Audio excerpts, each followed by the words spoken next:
Shalom saudara, pernahkah kita mendengar selentingan ucapan di kalangan orang-orang Kristen yang mengatakan bahwa insan Pentakosta suka ngawang-ngawang atau tidak membumi?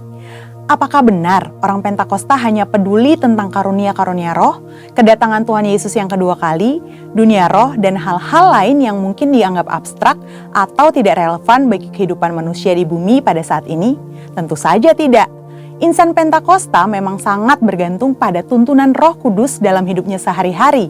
Tapi kita juga membumi dan peduli dengan isu-isu global loh. Mari kita bahas hal ini dari sudut pandang firman Tuhan dalam Voice of Pentecost kali ini. Pada mulanya Allah menciptakan langit, bumi, dan segala isinya. Kemudian Allah membentuk manusia dari debu tanah sesuai dengan gambar dan rupanya sendiri. Manusia diberikan perintah untuk menguasai dan memenuhi bumi sambil menikmati persekutuan yang intim dengan Allah. Ini yang dikenal sebagai mandat penciptaan. Ini artinya kita diberikan tugas untuk terlibat dalam berbagai bidang kehidupan dan memberikan dampak sosial dengan pertolongan dari Roh Kudus. Sebagai masyarakat global, tentu insan Pentakosta tidak dapat berpangku tangan saja dan tidak peduli dengan berbagai isu hangat yang sedang berkembang di dunia. Yang pertama, perubahan iklim. Konsensus para ahli menunjukkan bukti terjadinya perubahan iklim yang diakibatkan oleh pemanasan global sebagai dampak dari kelalaian manusia dalam menjaga lingkungannya. Alkitab menuliskan kisah Nuh yang disuruh Tuhan untuk membangun sebuah bahtera yang sangat besar bersama-sama keluarganya demi mempertahankan kelestarian keragaman hayati dari hewan-hewan yang ada. Nah, sebagai insan Pentakosta yang dipimpin Roh Kudus, tentu kita juga perlu menjadi keseimbangan ekosistem yang ada. Bagaimana caranya? Dengan taat kepada berbagai peraturan pemerintah. Yang kedua, isu SARA, suku, agama, ras, dan antar golongan. Seringkali permasalahan yang terkait dengan SARA banyak ditemukan di negara-negara berkembang. Namun, di negara maju juga terjadi berbagai masalah yang berhubungan dengan isu ini. Contohnya, peristiwa demonstrasi Black Lives Matter di Amerika Serikat yang sudah muncul sejak tahun 2013 dan meledak pada tahun 2020. Di Indonesia, isu SARA seringkali dimanfaatkan dalam dunia politik. Seringkali satu pihak menyebut pihak lain dengan berbagai istilah yang sangat tidak pantas. Hal yang disayangkan ialah ada juga sebagian orang-orang Kristen yang terprovokasi dan ikut-ikutan. Nah, apa yang dikatakan Alkitab mengenai isu SARA ini? Rasul Paulus menasihati supaya gereja tidak terbagi-bagi antara golongan Paulus, Apolos, atau Kefas. Seperti yang tertulis dalam 1 Korintus 1 ayat 12-13. Selain itu, dalam Yohanes 17 ayat 21-23, Tuhan Yesus sendiri mendoakan para murid saat di Taman Getsemani supaya mereka menjadi satu. Di sini terlihat bahwa Allah berkenan kepada kesatuan dan bukan perpecahan akibat isu SARA. Di era Pentakosta ketiga ini, Roh Kudus yang dicurahkan secara dahsyat justru akan meruntuhkan berbagai benteng SARA. Dalam kitab Kisah Para Rasul, kita dapat melihat bagaimana Roh Kudus dicurahkan pertama-tama kepada orang-orang Yahudi, tetapi kemudian kepada orang-orang bukan Yahudi. Hal ini terjadi sehingga semua orang dari berbagai suku, kaum, dan bahasa bisa mendengar pemberitaan Injil Yesus Kristus dan percaya kepadanya. Salah satu bukti nyata bahwa insan Pentakosta menentang isu SARA adalah adanya Pentecostal World Fellowship atau PWF, di mana gereja-gereja Pentakosta di seluruh dunia dari berbagai suku dan golongan yang berbeda bergabung dalam satu misi untuk menyatukan dan memobilisasi keluarga-keluarga yang dipenuhi oleh Roh Kudus dalam rangka menyelesaikan amanat agung Yesus Kristus. Gereja kita, GBI Jalan Jenderal Gatot Subroto, juga menjadi anggotanya. Sebagai insan Pentakosta, setidaknya kita dapat melakukan hal-hal ini untuk mengatasi isu SARA yang banyak beredar. Pertama, kita harus hidup dipenuhi dengan Roh Kudus sehingga kita tidak mudah terprovokasi dengan berita-berita yang ada di media sosial. Kedua, fokus pada kehendak Allah pada zaman ini, yaitu penyelesaian amanat agung Tuhan Yesus supaya menjadi murid Tuhan Yesus. Dari pemaparan kedua hal tadi, dapat dipahami bahwa kita sebagai insan Pentakosta perlu peduli dan turut serta berperan aktif dalam mengatasi isu-isu sosial kontemporer yang berkembang di masyarakat kita, baik secara lokal maupun secara global. Insan Pentakosta dipanggil Tuhan untuk menjadi garam dan terang yang memberi dampak bagi dunia. Kiranya Roh Kudus memberikan paradigma yang baru dalam memandang dan terlibat dalam penyelesaian isu-isu sosial yang berkembang di masyarakat, dan kuasa untuk kita dapat berkontribusi dalam penyelesaiannya. Untuk penjelasan lebih lengkap dari tim teologi kami, silakan klik link yang ada di atas atau scan QR Code yang tersedia. Tuhan Yesus memberkati.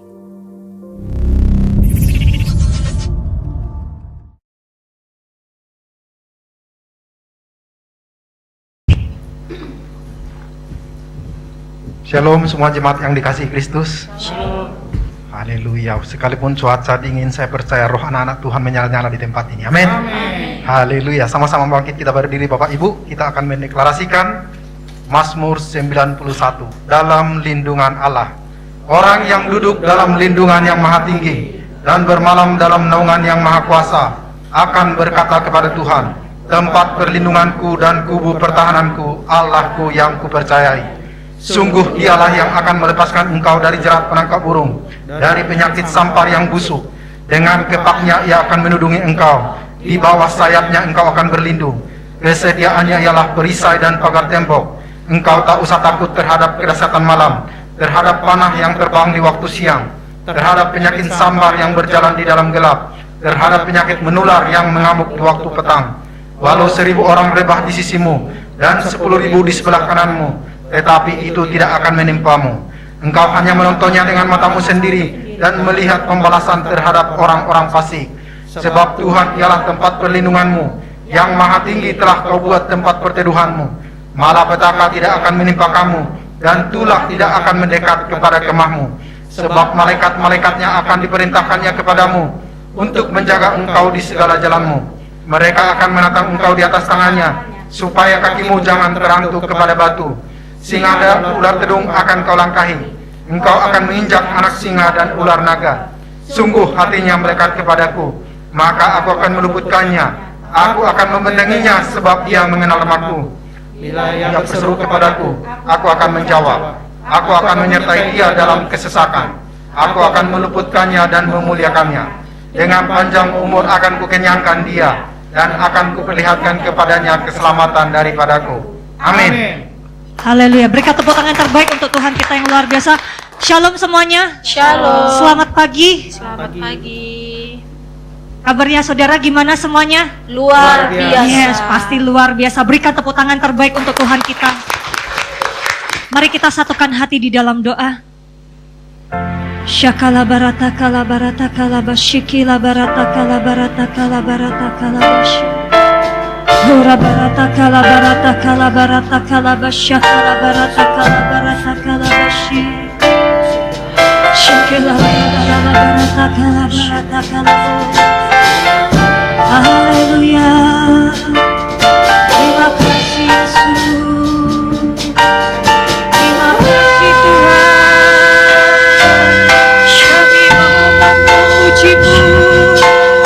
Kami mau menyembah-Mu. Haleluya. Haleluya.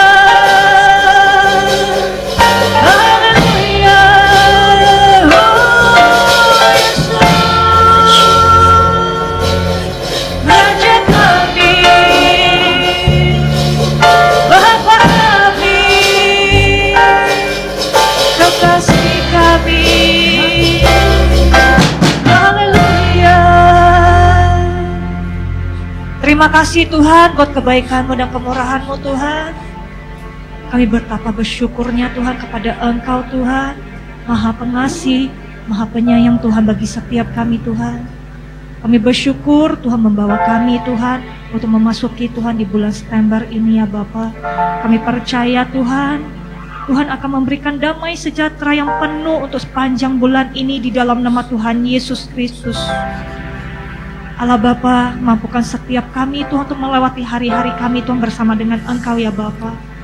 Rintangan apapun Tuhan yang kami alami, kami percaya Tuhan akan memberikan kesabaran Tuhan akan memberikan kekuatan, Tuhan akan memberikan kemampuan bagi setiap kami, sehingga kami bisa melewati hari kami Tuhan, penuh dengan damai Tuhan bersama dengan Engkau ya Bapa.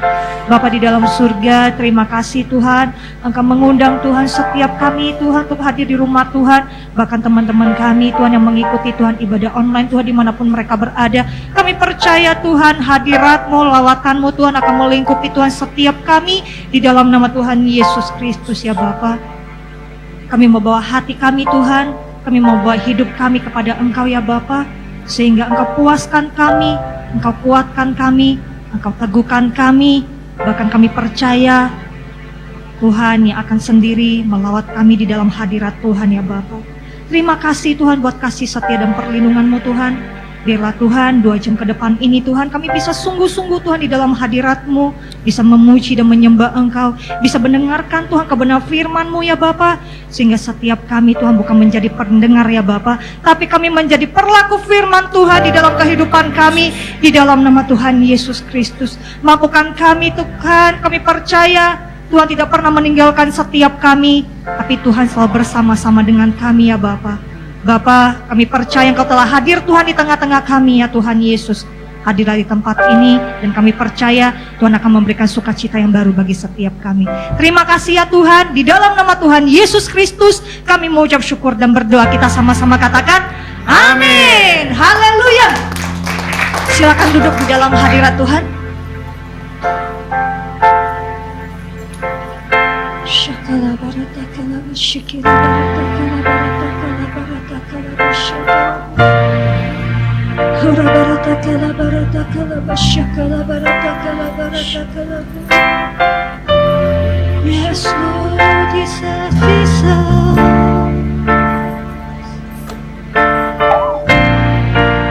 Terima kasih Tuhan.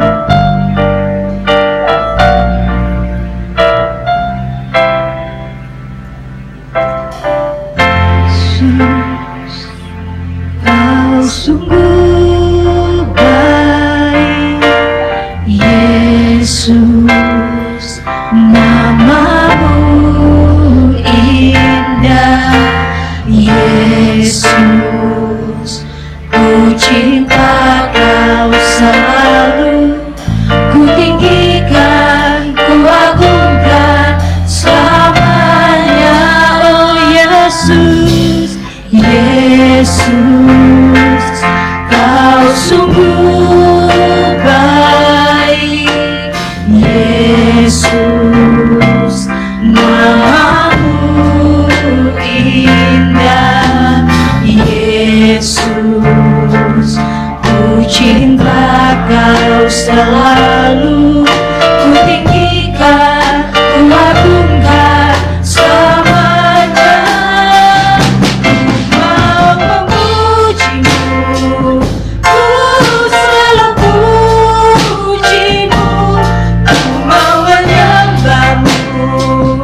Ku selalu pujimu, ku mau menyembahmu, ku selalu sembahmu, kau yang layak terima semua pujian, kemuliaan hanya bagi Tuhan.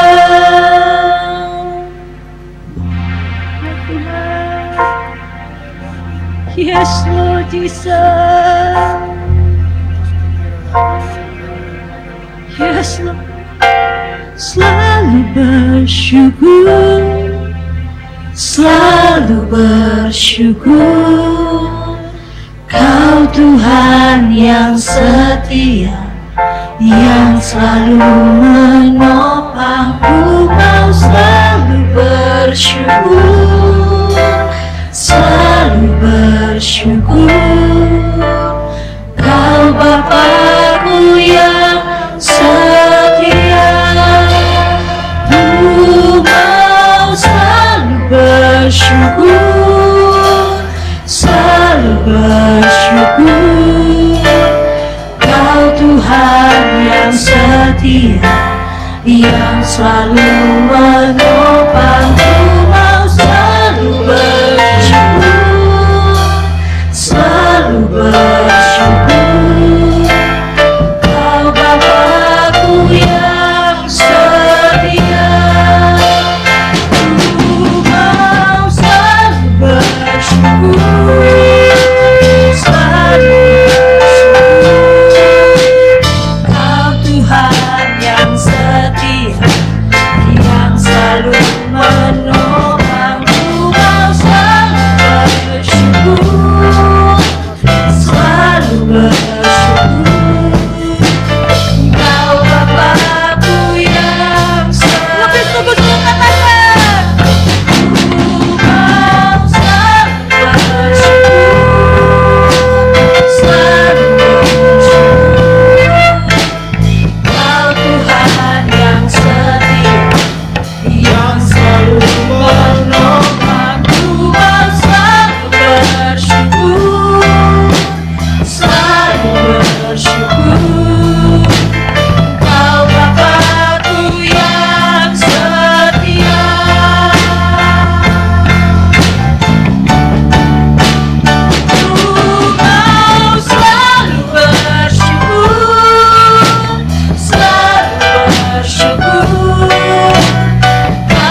kasih ya Bapa, kami bisa membawa ucapan syukur kami Tuhan kepada Engkau ya Bapa. Betapa Engkau begitu luar biasa Tuhan di dalam hidup kami ya Bapa. Kami percaya Tuhan, Engkau akan membawa kami lebih lagi Tuhan, lebih bersuka cita lagi Tuhan, untuk menari sorak untuk memuliakan Engkau Tuhan. Terima kasih ya Bapa, di dalam nama Tuhan Yesus Kristus kami mengucap syukur dan berdoa. Kita sama-sama katakan amin. Haleluya. Haleluya. Lihat kanan kiri, katakan Engkau sungguh luar biasa. Haleluya. Siap melompat untuk Tuhan? Amin. Amin. Ayo kita sama-sama tepuk tangan di atas kepala kita.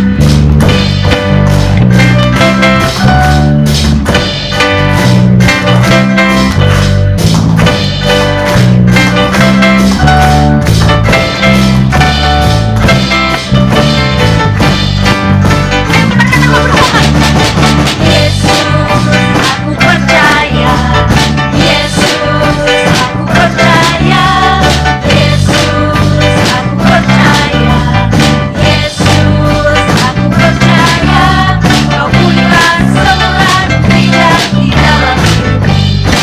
Ayo katakan bersama, Yesus, aku percaya, Yesus, aku percaya, Yesus, aku percaya, Yesus, aku percaya, Kau pulihkan semua tidak di dalam hidup. Ayo kita katakan kita bersama-sama. Haleluya, terpujilah Tuhan, haleluya, terpujilah Tuhan, haleluya, terpujilah Tuhan, haleluya, terpujilah Tuhan, haleluya, terpujilah Tuhan, haleluya, terpujilah Tuhan. Yesus, aku percaya, Yesus, aku percaya, Yesus, aku percaya, Yesus, aku percaya, Kau pulihkan semua tidak di dalam hidup. Ayo sekali lagi, haleluya, terpujilah Tuhan, haleluya, terpujilah Tuhan, haleluya, terpujilah Tuhan, haleluya, haleluya, terpujilah Tuhan, haleluya, terpujilah Tuhan, haleluya, terpujilah Tuhan, terpujilah Tuhan, terpujilah Tuhan. Kita masih percaya kepada Tuhan Yesus. Amin. Amin. Tuhan akan pulihkan, Tuhan akan sembuhkan bagi setiap kita. Amin. Haleluya. Tuhan rindu untuk memberkati kita lebih lagi pada pagi hari ini. Amin. Amin. Yes, haleluya.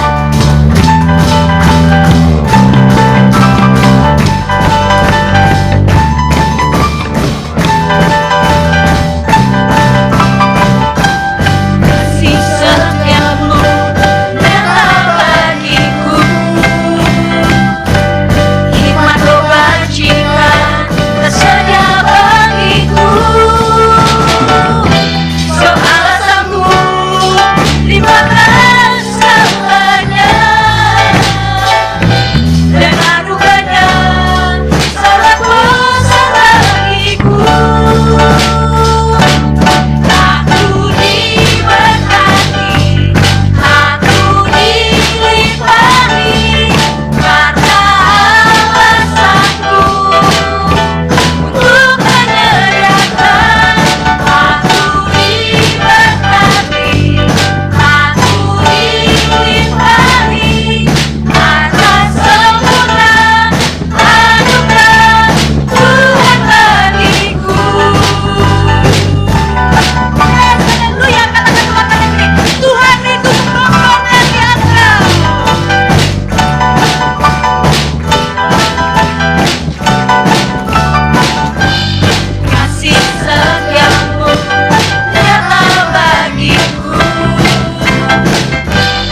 kita akan sama-sama mendeklarasikan apa yang dimaksud dengan Pentakosta ketiga. 1. Pentakosta ketiga adalah pencurahan Roh Kudus yang dahsyat di zaman now, melebihi yang terjadi di Azusa Street. 2. Pentakosta ketiga akan mengakibatkan penuaian jiwa yang terbesar dan terakhir sebelum Tuhan Yesus datang kembali. 3. Pentakosta ketiga akan membangkitkan generasi Yeremia, yaitu anak-anak muda yang dipenuhi Roh Kudus, cinta mati-matian kepada Tuhan Yesus, tidak kompromi terhadap dosa, dan akan bergerak untuk memenangkan jiwa. 4. Pentakosta ketiga lahir di Indonesia dan bergerak ke bangsa-bangsa. Gerakan ini dari timur ke barat dan akan kembali ke Yerusalem. 5. Pentakosta ketiga akan memberikan kuasa untuk menyelesaikan amanat agung, dan setelah itu Tuhan Yesus datang kembali. Amin. Haleluya, berikan tepuk tangan terbaik untuk Tuhan kita yang luar biasa. Silakan duduk di dalam hadirat Tuhan. Ini waktunya kita akan memberi yang terbaik untuk pekerjaan Tuhan di tempat ini. Kita satukan hati di dalam doa. Terima kasih ya Bapa untuk berkat-Mu, kebaikan-Mu, dan kemurahan-Mu Tuhan di dalam kehidupan kami ya Bapa. Ini waktunya Tuhan, kami akan memberi yang terbaik untuk pekerjaan Tuhan di tempat ini. Biarlah setiap anak-anak-Mu Tuhan yang akan kembalikan Tuhan pesepuluhan, persembahan khusus, persembahan ucapan syukur. Biarlah Engkau memberkati Tuhan setiap anak-anak-Mu ya Bapa. Dan kami percaya Tuhan akan kembalikan 100 kali lipat Tuhan ke lembung setiap anak-anak-Mu di dalam nama Tuhan Yesus Kristus. Dan kami mau memberi dengan sukacita berasal daripada Engkau. Di dalam nama Tuhan Yesus Kristus kami ucap syukur dan berdoa. Haleluya. Amin. Yesus Jesus.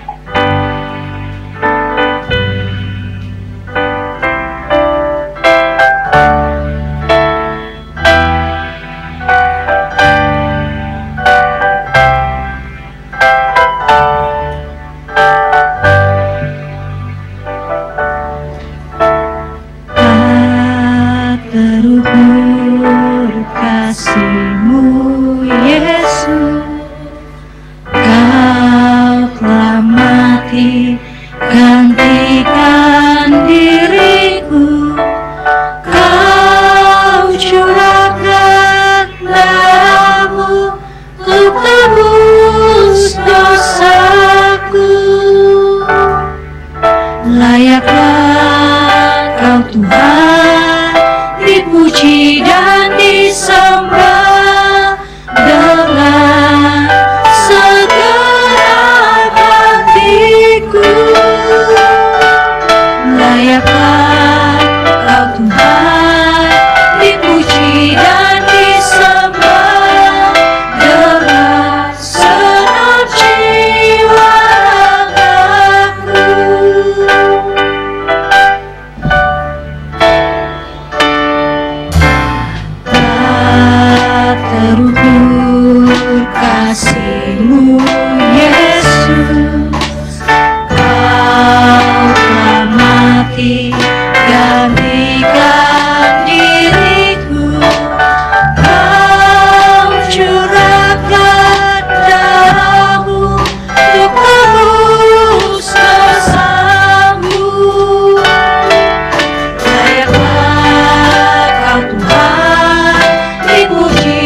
hati, gantikan diriku.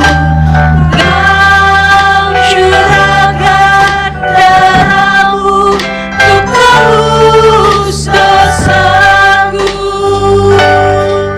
Layaklah Kau Tuhan, dipuji dan disembah dengan segenap hatiku.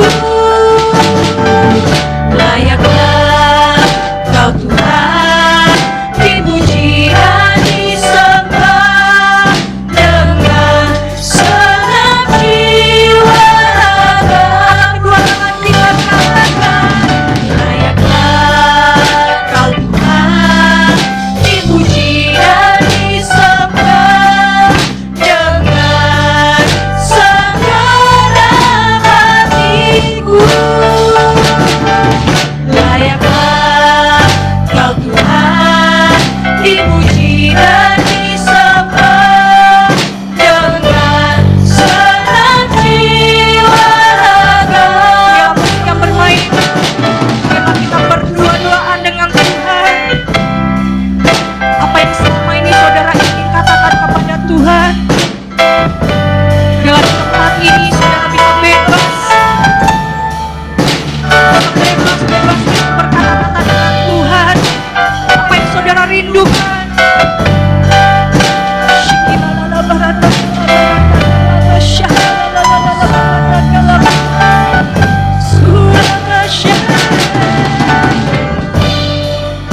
Haleluya.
karada bayara la bayara la bayara la bayara.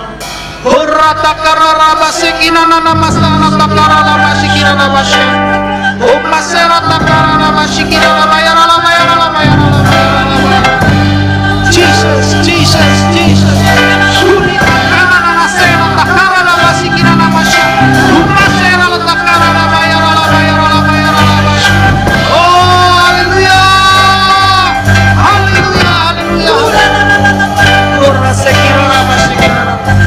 Sekira nama syakara nama syakara. Makasih, makasih. Yes Lord. Makasih Tuhan, makasih. Saya bersyukur buat kebaikan-Mu. Sorga hadir di tempat ini. Sorga memberi kekuatan, sukacita yang baru buat kami. Terima kasih Tuhan untuk semangat yang baru Kau berikan buat kami. Kami ada di sini karena undangan. Kami ada di sini karena kami milik-Mu. Kami tahu kami akan diberkati oleh-Mu. Urapi hamba-Mu Tuhan, urapi jemaat-Mu Tuhan, dengan Roh Kudus. Buat kami mengerti, memahami isi hatinya Tuhan. Kami bukan hanya menjadi pendengar, tapi kami menjadi pelaku firman. Karena kami tahu, ketika kami berjalan bersama firman-Mu, berjalan bersama-Mu, kami akan menjadi umat yang lebih daripada pemenang di dalam nama Tuhan Yesus. Terima kasih Bapak. Terima kasih Tuhan Yesus. Terima kasih Roh Kudus. Berbicaralah. Kami siap duduk dalam hadirat-Mu untuk mendengarkan isi hati. Segala hormat, pujian, kuasa, kemuliaan, kemasyuran bagi-Mu. Di dalam nama Tuhan Yesus Kristus, kami mengucap syukur dan berdoa yang siap mendengarkan firman Tuhan. Sama-sama katakan, amin. Silakan duduk Bapak Ibu Saudara. Pemusik boleh kembali ke tempatnya masing-masing. Shalom. Bagaimana kabarnya? Tuhan Yesus baik, amin. Puji Tuhan. Beri kemuliaan lagi buat Tuhan. Haleluya. Coba perhatikan kiri dan kanannya. Apakah kaki daripada orang-orang di sekitar masih menapakkan kakinya di tanah? Berarti berbahagialah kita punya saudara seiman yang masih hidup bersama kita. Puji Tuhan. Kalau kita hidup berarti kita masih ada di dunia ini. Dan kalau kita masih diberi nafas berarti masih ada rencana Tuhan dalam hidup kita. Yang pasti rencana Tuhan indah dan sempurna. Ya. Tetapi ada satu hal yang harus kita pertimbangkan. Kita buka di 1 Yohanes 5 ayat 19. 1 Yohanes 5 ayat 19.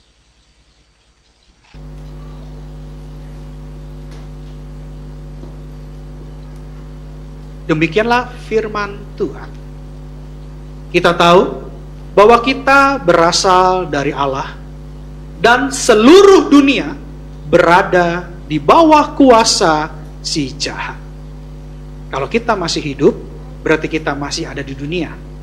Dan Alkitab mengatakan bahwa dunia dikuasai oleh si jahat. Dikuasai bukan berarti dimiliki. Dunia tidak dimiliki oleh si jahat, tapi dunia dikuasai oleh si jahat. Tapi karena kita masih ada di dunia, tentunya si jahat tidak suka dengan anak-anak Allah.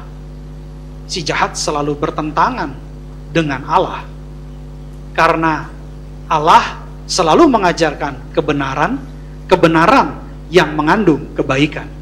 Lawan daripada jahat adalah baik. Jadi si jahat pasti bertentangan dengan kebaikan, apalagi kebenaran. Kita semua di sini adalah anak-anak Allah. Yang sepakat katakan yes. Puji Tuhan. Jadi otomatis si jahat tidak akan menyukai anak-anak Allah. Karena itu, maka selalu ada peperangan dalam hidup kita. Kenapa? Sekali lagi, kita adalah anak-anak Allah, kita hidup di dunia, dan dunia dikuasai oleh si jahat. Tapi si jahat adalah malaikat yang jatuh dalam dosa, yang tidak suka dengan kita, tetapi malaikat yang jatuh dalam dosa tetap ciptaan. Ciptaan tidak pernah bisa melawan Sang Pencipta. Karena Sang Pencipta punya kemahaan, maha kuasa, maha besar, maha dahsyat, maha ajaib. Jadi sekalipun si jahat selalu mencoba berperang dengan kita. Tapi karena status kita adalah anak Allah, Allah selalu berpihak pada kita. Nah, sekarang pertanyaannya adalah, gitu ya, karena ini berbicara tentang peperangan, berarti ada pihak yang menang, ada pihak yang kalah. Kemenangan seperti itu, peperangan seperti itu. Ada yang menang, ada yang kalah. Peperangan seperti itu. Nah, Amsal 21 ayat 31 bilang begini. Amsal 21 ayat 31. Dikatakan seperti ini. Ya. Ini kebetulan versinya baru, jadi butuh penyesuaian. Demikianlah firman Tuhan. Kuda diperlengkapi untuk hari peperangan, tetapi kemenangan ada di tangan Tuhan. Amin. Jadi memang peperangan itu butuh perlengkapan, butuh strategi, butuh hikmah. Tetapi ingat, kemenangan tetap milik Tuhan. Ya. Kita boleh dalam medan pertempuran, kita boleh selalu ada dalam pertempuran, tetapi kemenangan itu dari Tuhan. Sehingga kita harus mengerti bahwa kemenangan ini Tuhan bisa berikan buat kita. Kemenangan luas artinya. Ketika seseorang sakit bertahun-tahun dan dia bisa sembuh, itu bisa arti sebuah kemenangan. Ketika dia divonis kanker stadium 4, tidak ada obat lagi, tinggal menunggu waktu, tapi tiba-tiba dia sembuh dan sehat, itu adalah sebuah kemenangan. Ketika sebuah keluarga terjadi kehampaan, ketika sebuah keluarga terjadi konflik, tapi tiba-tiba terjadi pemulihan, itu juga sebuah kemenangan. Ketika keuangan kita bermasalah, terjadi gali lubang, tutup lubang seperti kelinci, tiba-tiba hidup kita diberkati, itu juga sebuah kemenangan. Tetapi menurut Alkitab, kemenangan dari Tuhan. Nah, sekarang bagaimana supaya kita memperoleh kemenangan, keberhasilan, kesuksesan? Nah, kemenangan artinya luas. Bisa berarti kesembuhan, bisa berarti pemulihan, bisa berarti kesuksesan. Yang pasti hal-hal yang positif yang kita dambakan. Semua orang berharap untuk sukses. Semua orang berharap untuk berhasil. Semua orang berharap untuk menang. Nah, makanya anak-anak dunia banyak mengadakan seminar. Motivator timbul. Lalu banyak orang ingin sukses, banyak orang ingin mencapai goal prestasinya. Mereka ikut seminar-seminar. Mereka tidak perlu mengalami kegagalan untuk mendapatkan kesuksesan. Mereka cukup belajar dari motivator yang sudah sukses. Sehingga mereka tinggal mencari tahu apa yang motivator ini lakukan, sehingga mereka bisa belajar langsung mempersingkat waktu mencapai kesuksesan. Jadi, bagaimana dengan kita anak Tuhan untuk memperoleh kemenangannya dari Tuhan? Tentunya kita tidak boleh belajar dari hal-hal di luar kebenaran firman Tuhan. Jadi, kita harus belajar dari tokoh-tokoh Alkitab yang dipakai Tuhan. Nah, hari ini kita akan belajar dari satu orang tokoh yang cukup dikenal dan terkenal, yaitu Yosua. Kita buka Yosua 23 ayat 1. Yosua 23 ayat 1. Demikianlah firman Tuhan. Lama setelah Tuhan mengaruniakan keamanan kepada orang Israel ke segala penjuru terhadap semua musuhnya, dan ketika Yosua telah tua dan lanjut umur, ayat 2, dipanggilnya seluruh orang Israel, para tua-tuanya, para kepalanya, para hakimnya, dan para pengatur pasukannya, dan berkata kepada mereka, "Aku telah tua dan sangat lanjut umur," ayat 3. "Dan kamu ini telah melihat segala yang dilakukan Tuhan Allahmu kepada semua bangsa di sini demi kamu, sebab Tuhan Allahmu Dialah yang telah berperang bagi kamu. Amin. Siapa yang berperang? Tuhan. Dia berperang buat siapa? Buat kita. Keren ya? Sang pencipta berperang buat kita. Keren gak? Coba pikirin. Coba pikirin kalau presiden membela kita. Presiden melakukan sesuatu untuk kita. Seneng gak? Ini sang pencipta. Ini yang punya semesta alam. Berperang buat kita, demi kita. Apa hasilnya? Coba lihat di ayat 1, balik lagi ke ayat 1. Hasilnya, coba perhatikan di sini. Lama. Katakan, lama. Lama. Gitu ya. Lama setelah Tuhan mengaruniakan keamanan. Jadi ada keamanan yang lama. Ya, keamanan lama. Ya. Ini luar biasa. Kalau ada keamanan, ada damai sejahtera kan? Kita hidup di dunia dikuasai oleh si jahat. Berarti si jahat musuh kita bukan? Tapi dikatakan di sini, lama setelah Tuhan mengaruniakan keamanan kepada orang Israel ke segala penjuru terhadap semua musuhnya. Kalau musuh kelihatan, kita bisa menghindar. Kalau musuhnya nggak kelihatan, ya. Nah di sini Tuhan mengizinkan Yosua menikmati berkat Tuhan.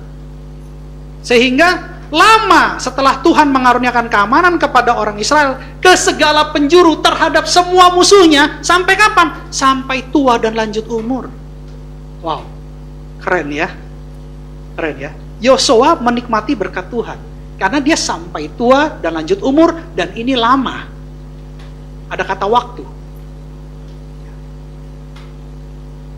Beda orang menerima kue dengan menikmati kue. Sekarang saya tanya, kalau kita menerima kue, sudah menikmati kue belum? Kalau kita menerima rumah hadiah sayembara, hadiah undian, beda nggak dengan menikmati rumah hadiah undian? Beda ya, menerima dengan menikmati.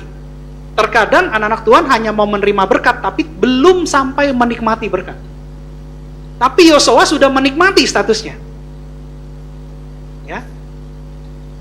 Dan untuk menikmati mobil sebagai hadiah ulang tahun, untuk menikmati rumah hadiah dari undian, kita butuh apa? Oke, kita menerima. Selamat ya, Bapak sudah menang dalam undian kopi kapal strip, gitu ya. Pip sensor, gitu ya. Saya kan nggak endorse di sini. Atau, aduh, Pak, ini ada hadiah ulang tahun. Rupanya dari kerabat Bapak dan orang terdekat Bapak, ternyata mobil dikasih pita kado. Tapi bagaimana kita bisa menikmati mobil itu dan rumah itu? Butuh apa? Kunci. Benar ya? Emang ada yang nyalain mobil pakai kabel? Wah, itu kejahatan, itu crime. Memang ada yang masuk rumah undian lewat jendela, ngebongkar jendela. Wah, itu di luar kebenaran. Jadi kita butuh kunci. Katakan kunci. Jadi hari ini tema khotbahnya adalah kunci menikmati berkat Tuhan. Yang mau katakan amin. Oke, kita masuk dalam khotbah. Ya, bagaimana kita bisa punya kunci itu untuk menikmati, bukan menerima, menikmati. Kita naik level. Bukan hanya menerima, kita sudah naik level menikmati. Kita akan belajar sepenuhnya dari Yosua, karena Yosua sudah mengalami. Yosua mengalami dari Allah, Allah yang punya firman, yang berkata ya dan amin, dan firman itu akan terjadi, pasti terjadi. Allah tidak pernah berubah. Allah itu sama dulu, sekarang, dan selama-lamanya. Allah bisa memberikan berkat kepada Yosua, Allah juga bisa melakukannya kepada kita.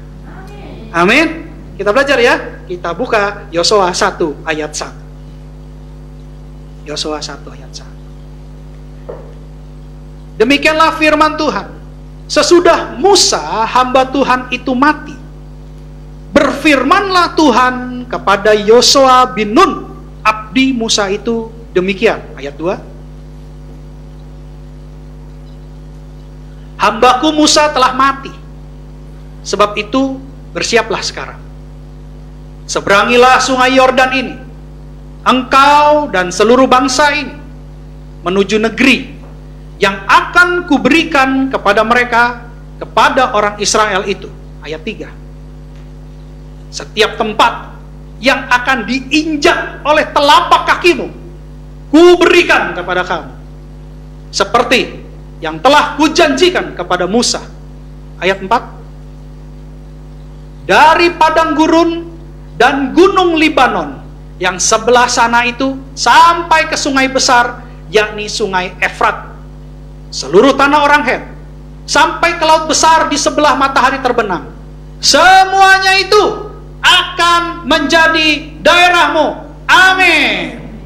Nah, ini profetik. Ini profetik. Ya. Jadi Tuhan Allah berfirman kepada Yosua setelah Musa mati. Musa ini pemimpin besar bangsa Israel. Musa yang membawa bangsa Israel keluar dari perbudakan di tanah Mesir. Spirit daripada tanah Mesir menggambarkan tentang spirit dunia, bahwa banyak dari kita diperbudak oleh spirit-spirit dunia. Ya. Tapi Musa dipilih Tuhan untuk memimpin bangsa Israel keluar dari perbudakan tanah Mesir. Sampai pada akhirnya Musa mati. Walaupun pada saat dia mati, Allah yang menguburkan Musa, dan belum hilang kekuatannya sedikit pun. Musa masih kuat pada saat itu. Tapi Musa taat kepada otoritasnya Tuhan. Pada saat itu tugas Musa sudah selesai menjadi pemimpin bangsa Israel, dan harus diberikan kepada Yosua. Musa sudah memproklamasikan Yosua untuk memimpin bangsa Israel. Tetapi kali ini Allah sendiri yang berfirman kepada Yosua untuk meneguhkan perkataan Allah yang disampaikan kepada Musa. Lalu dilanjutkan di ayat 5 dan 6 dikatakan begini. Seorang pun tidak akan dapat bertahan menghadapi engkau seumur hidupmu, seperti aku menyertai Musa. Demikianlah aku akan menyertai engkau. Aku tidak akan membiarkan engkau dan tidak akan meninggalkan engkau. Ayat 6. Kuatkan dan teguhkanlah hatimu, sebab engkaulah yang akan memimpin bangsa ini, memiliki negeri yang kujanjikan dengan bersumpah kepada nenek moyang mereka untuk diberikan kepada mereka. Allah berfirman kepada Yosua untuk peneguhan. Allah berfirman kepada Yosua dengan firman yang menguatkan. Sekarang pertanyaannya, kenapa Allah berfirman kepada Yosua? Kenapa tidak cukup Musa saja yang berfirman? Ketika Musa menyampaikan firman Allah kepada Yosua dan seluruh bangsa Israel, seharusnya itu sudah lebih daripada cukup. Tetapi kenapa Allah sendiri yang berfirman kepada Yosua? Sekarang saya tanya, kalau ada pembalap motor terus menang, dapat piala, terus di pembagian piala biasanya buka sempen ya, gitu ya. Kalau saya lihat di TV begitu. Juara 1, dia bawa piala, dia pakai piagam, terus dia merayakan dengan sempen. Terus habis itu kita datang gitu ke yang juara 1 ini, yang pemenang ini, kita bilang jangan takut dan jangan khawatir. Pas gak? Pas gak? Nggak pas ya, karena dia sudah menang kan? Betul. Jadi kalau saya katakan jangan takut, jangan khawatir, kuatkan, teguhkan, itu kepada orang yang lagi ngapain? Orang yang lagi lemah, orang yang lagi dalam persimpangan, orang yang lagi bingung, orang yang nggak tahu, aduh ini gimana, ada keraguan-raguan. Begitupun Yosua. Kenapa? Musa bersama bangsa Israel 40 tahun, memimpin bangsa Israel 40 tahun. Dan dalam kepemimpinan Musa, dalam kepemimpinan Musa, bangsa Israel ini selalu memberontak. Pernah nggak berada di posisi Musa? Memimpin bangsa pilihan Tuhan bersama-sama dengan bangsa pilihan Tuhan dalam pemberontakan. Sampai akhirnya Musa tidak bisa masuk ke tanah perjanjian. Saking punya hati lembut untuk membela. Nah, Musa ini orang pilihan Tuhan dan bahkan sudah memperlihatkan banyak mujizat dari Tuhan, termasuk salah satunya membelah Laut Merah. Tapi tetap saja bangsa Israel tidak percaya dan tegar tengkuk. Ada pemberontakan. Ini Musa. Yosua pikir, kalau Musa sudah nggak ada, apalagi saya. Bener ya?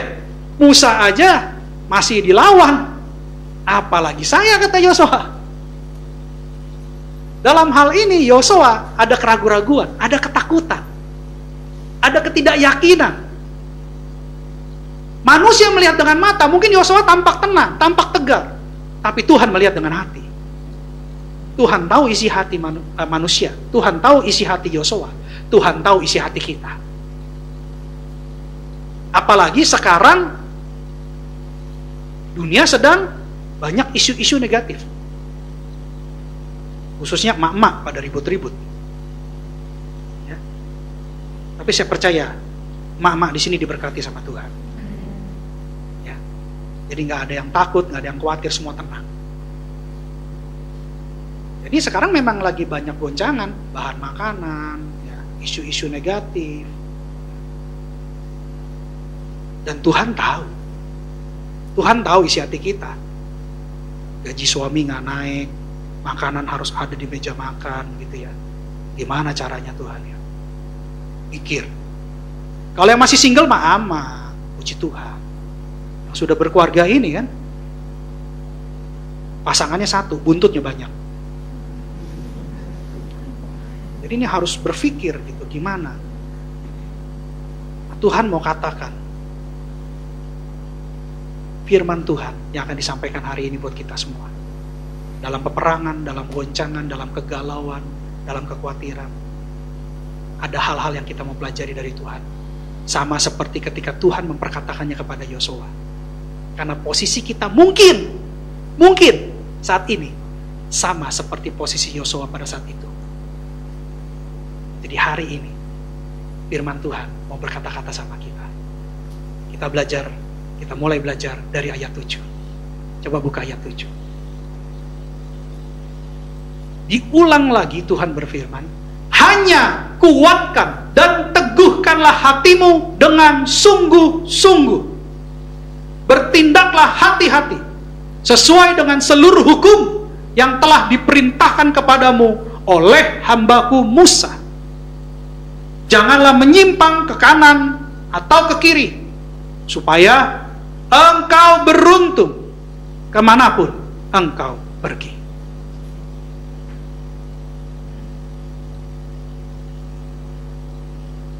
Keberhasilan mungkin bisa dipelajari.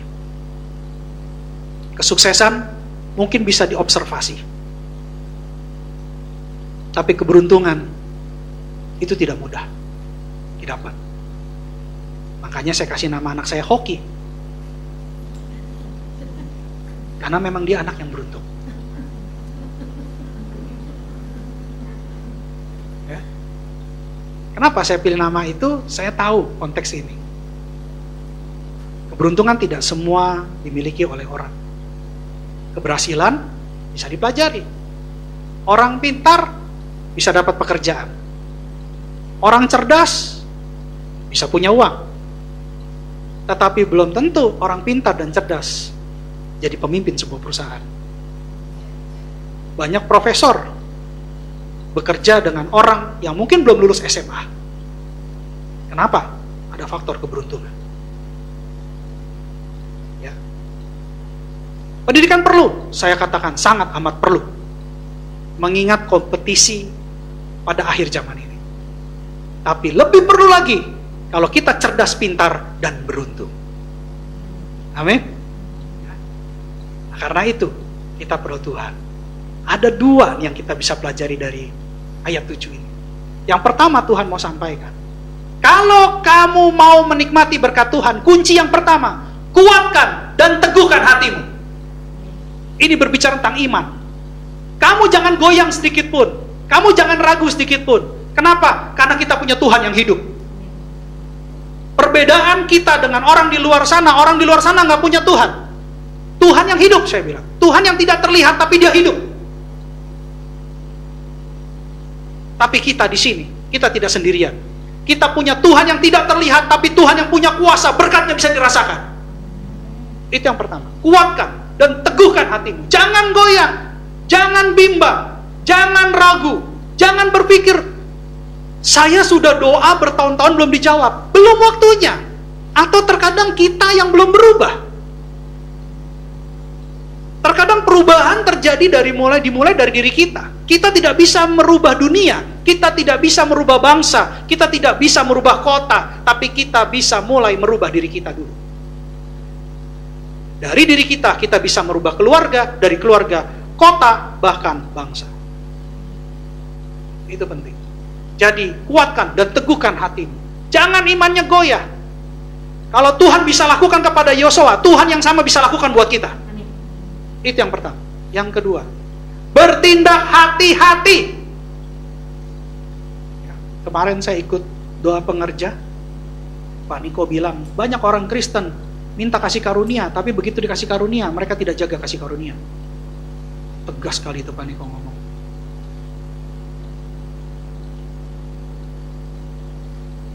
Jadi, bertindaklah hati-hati. Kita belajar firman, kita mengerti firman, tapi bukan untuk tambah wawasan. Firman yang kita pelajari, firman yang kita dengarkan, firman yang kita renungkan untuk menuntun langkah kita. Makanya bertindaklah hati-hati. Jangan menggampangkan firman, karena firman itu adalah Allah. Kalau kita menggampangkan firman, kita bernegosiasi dengan firman, berarti kita mengatur Allah dan kita menyepelekan Allah. Karena firman itu adalah Allah. Kemarin Pak Niko juga bilang dalam Mazmur, dibagikan. Bagi orang yang berlaku belat-belit, Tuhan juga akan berlaku belat-belit. Jangan. Mumpung ada waktu bertobat. Ya. Nah, bertindak hati-hati, tadi saya sudah bilang. Sesuai dengan hukum. Hukum yang mana? Nah, ayat 8. Perhatikan di sini. Ayat 8. Janganlah engkau lupa memperkatakan kitab Taurat, tapi renungkan siang dan malam. Jadi yang pertama, kuatkan dan teguhkan. Kedua, bertindak hati-hati. Berdasarkan apa? Yang ketiga, berdasarkan hukum Taurat. Firman Tuhan, berdasarkan firman Tuhan. Firman Tuhan ini harus diperkatakan. Kenapa diperkatakan? Jadi hidup. Gitu ya. Coba saya tanya sekarang, saya tes ya. Dari mana datangnya cinta? Dari mata? Dari mata turun ke? Kok bisa tahu? Berarti sering memperkatakan ini, sering mendengar ini kan? Benar ya? Kalau kita dikasih hadiah sama orang, kita harus mengucapkan. Jadi kalau kita sering memperkatakan firman, firman itu akan jadi hidup. Perkatakan firman, renungkan firman, dan jangan berhenti sampai situ. Kita ingat poin kedua, bertindaklah hati-hati. Janganlah engkau lupa memperkatakan kitab Taurat ini, tetapi renungkanlah itu siang dan malam, supaya engkau bertindak hati-hati. Diulang lagi. Ya. Sesuai dengan segala yang tertulis di dalamnya. Sebab dengan demikian perjalananmu akan berhasil dan engkau akan beruntung. Ini baru 3. Jadi yang pertama, kuatkan dan teguhkan hatimu. Jangan hilang kepercayaanmu. Tuhan kita memang tidak terlihat, tapi kuasanya terlihat. Yang kedua, bertindaklah hati-hati. Jangan sembarangan kita bertindak. Sesuai dengan apa? Yang ketiga, perkatakan firman dan renungkan. Sesuai dengan firman Tuhan. Bukan hanya diperkatakan, direnungkan.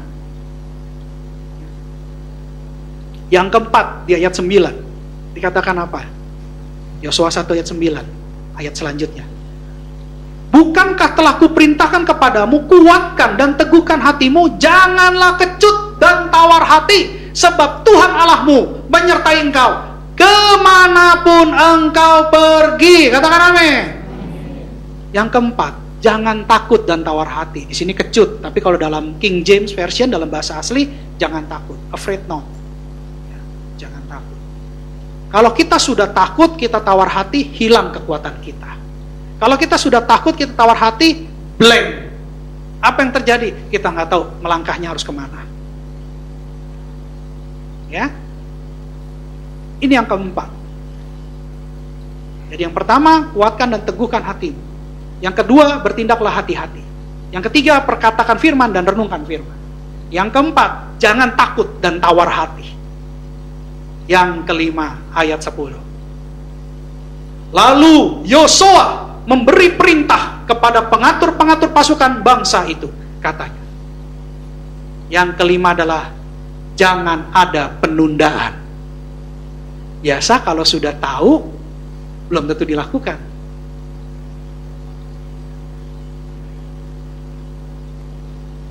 Saya nggak tahu nih. Kalau ini kan kipas anginnya nyala ya. Ini kipas anginnya nyala atau lampu ini, tapi saya takut nanti lampu ini salah pencet ya. Satu lagi apa ya? Salah ya.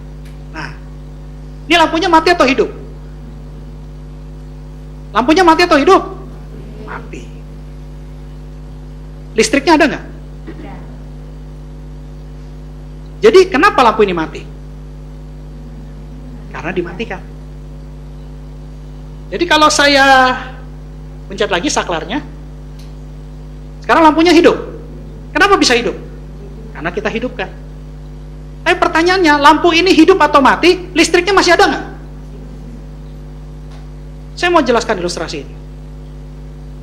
Sorga tidak pernah berhenti memberikan berkat. Karena sorga adalah sumber berkat. Yang membuat berkat itu tertunda, yang membuat lampu itu mati atau menyala, berkat itu ada atau tidak ada, kita bisa terima atau tidak bisa menikmati, itu adalah kita sendiri. Pada saat kita matikan lampu, berkat itu mati. Pada saat kita nyalakan lampu, berkat itu ada. Tapi sorga tidak pernah berhenti memberikan berkat. Karena Tuhan selalu memberkati. Jadi jangan sampai ada penundaan. Kalau sampai ada penundaan, itu semua bukan salah dari sorga. Tapi itu adalah respon kita. Ingat, untuk mendapat kemenangan harus ada peperangan. Untuk menang, kita punya Tuhan. Tapi setelah menang, kita bukan hanya menerima, kita harus menikmati. Untuk membuat kita menikmati, kita harus punya kuncinya. Kuncinya ada 5. 1, kuatkan dan teguhkan hatimu. 2, bertindaklah hati-hati. 3, perkatakan firman dan renungkan. 4, jangan takut dan tawar hati. Yang kelima, jangan ada penundaan. Maka percayalah, anak-anak Tuhan di tempat ini semua menikmati berkat Tuhan. Amin. Pemusik saya undang maju ke depan.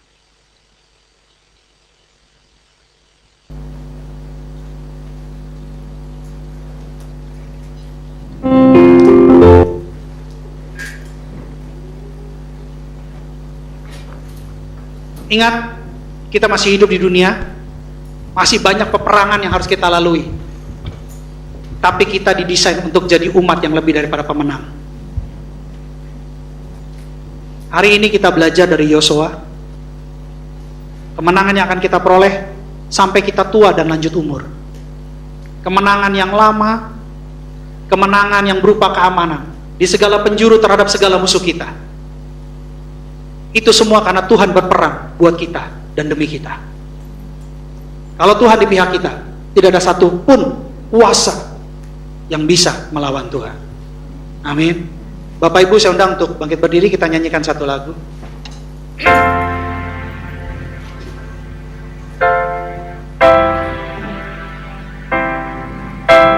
Kita nyanyikan lagu ini dengan iman.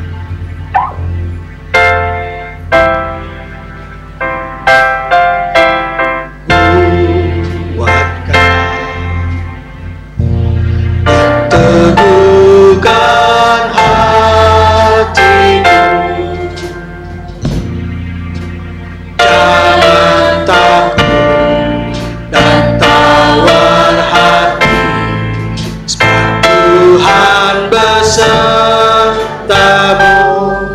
Katakan kuatkan dan teguhkan.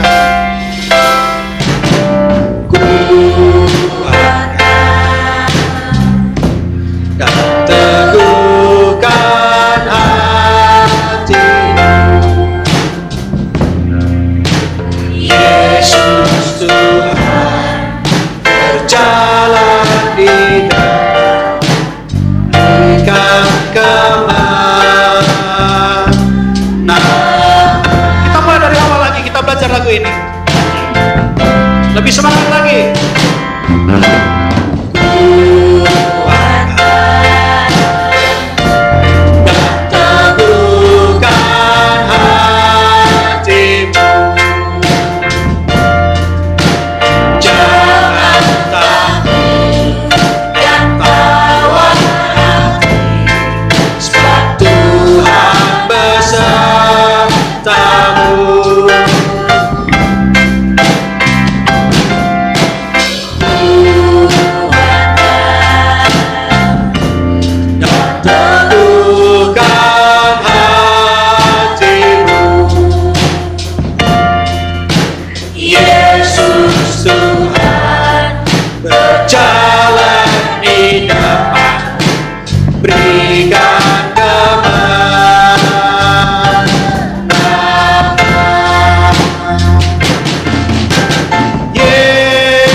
Lebih cepat lagi ya. Ayo kita katakan kuatkan dan teguhkan.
Kami tahu bahwa Tuhan berperang untuk kami.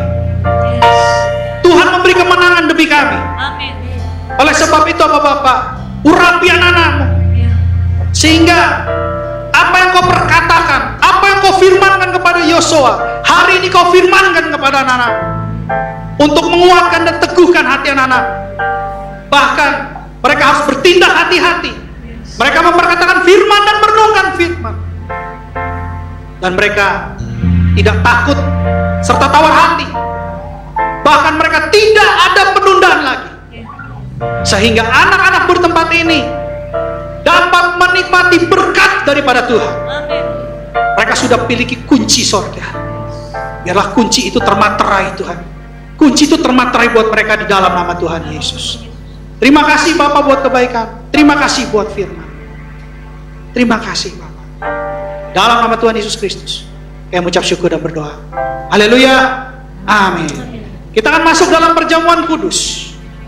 Perjamuan kudus diperuntukkan untuk anak-anak yang berusia di atas 12 tahun.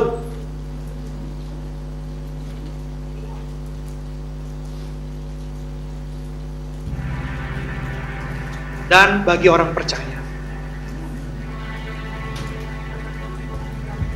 Setiap kali kita masuk dalam perjamuan kudus, kita akan ingat ayat ini. Sebab setiap kali kamu makan roti dan minum cawan ini, kamu memberitakan kematian Tuhan sampai Ia datang. Perjamuan kudus adalah perjamuan Tuhan Yesus sendiri. Setiap kali kita masuk dalam perjamuan kudus, kita dipersatukan dengan Yesus supaya kita ingat akan Dia. Dia datang ke dunia, mati buat kita. Dia korbankan dirinya untuk menyelamatkan kita. Semua karena kebaikan Tuhan. Semua karena kasih Tuhan.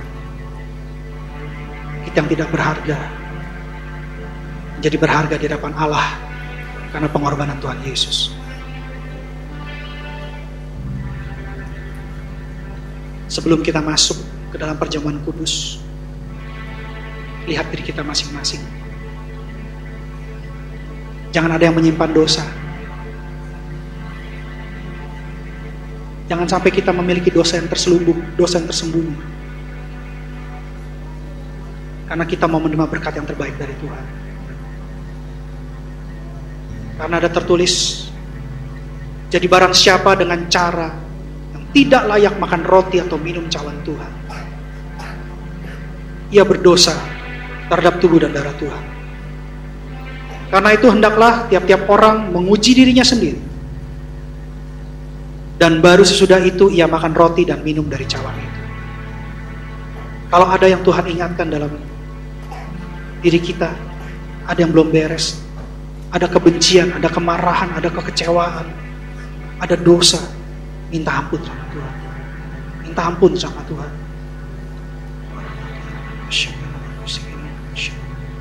Ampuni hamba-Mu Tuhan, ampuni hamba, ampuni hamba.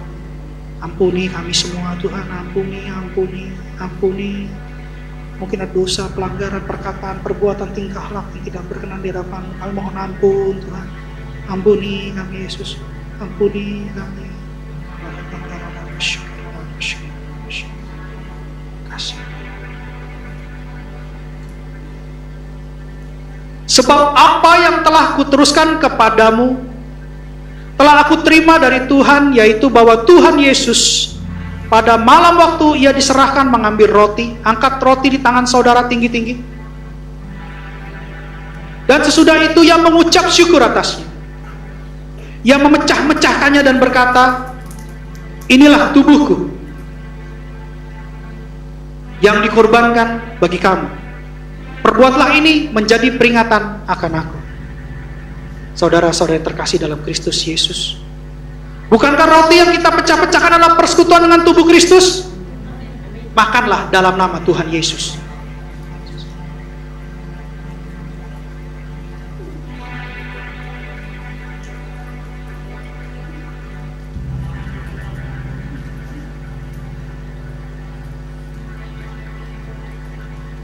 Angkat cawan di tangan saudara tinggi-tinggi.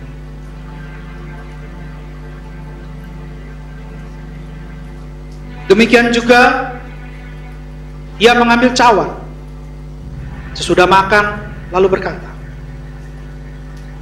cawan ini adalah perjanjian baru yang dimateraikan oleh darah. Perbuatlah ini setiap kali kamu meminumnya menjadi peringatan akan aku. Saudara-saudara yang terkasih dalam Kristus Yesus, bukankah cawan yang kita minum dengan ucapan syukur adalah persekutuan dengan darah Yesus? Mari kita minum dalam nama Tuhan Yesus.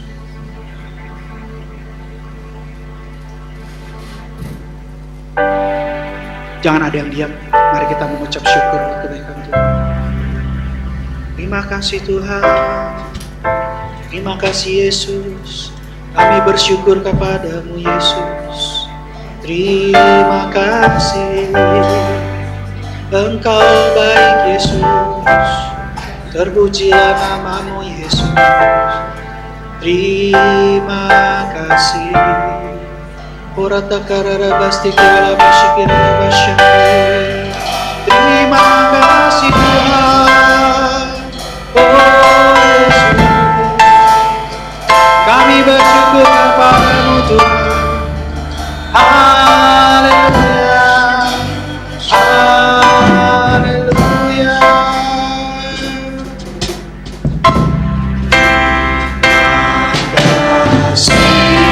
Yesusku, terima kasih Yesusku.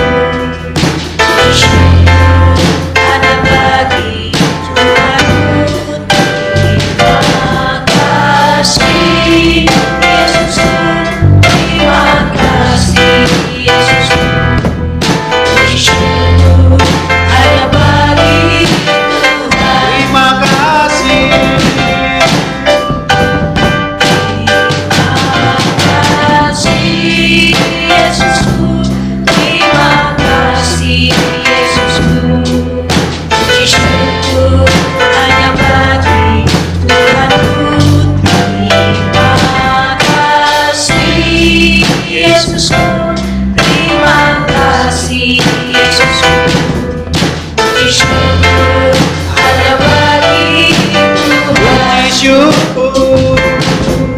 Puji syukur hanya bagi Tuhan. Puji syukur, puji syukur hanya bagi Tuhan.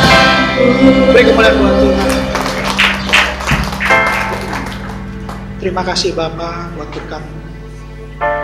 Biarlah perjamuan kudus ini menjadi berkat kesehatan buat anak-anak yang sakit sembuh dalam nama Tuhan Yesus. Terima kasih Bapa. Terima kasih Tuhan Yesus. Terima kasih Roh Kudus. Mari kita persiapkan hati kita untuk menerima berkat yang terbaik dari Tuhan. Kekasih-kekasih Kristus, sama seperti Engkau membuka kedua tanganmu dan pintu hatimu di hadapan Tuhan, pintu surga terbuka di hadapan.